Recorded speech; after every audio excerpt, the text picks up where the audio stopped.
Update mga kadasig no, padayon dito nagbuhat og stirrup karon para sa ato ang beam sa second floor no. Ang sukat dayan ni ato ang gihimo nga stirrup guys, 17 by 32. O ang ato ang hook naka 7.5 na siya guys.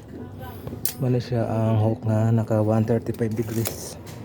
O ang kalainan dayan ning atong stirrup guys, og sa ato ang ring pod para sa atong mga column poste. Mano siya ties, tawag ani ties para sa column nato dire.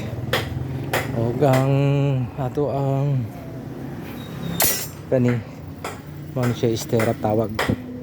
Lahi siya term sa ato ang column no, kay ties ang tawagan, square. O ang beam nga stirrup pataas na siya, kasukat na siya og final nga simento ani 25-40 ang resulta. Ano to ang beam diya sa taas, second floor. Ako yung nag-assemble diri guys.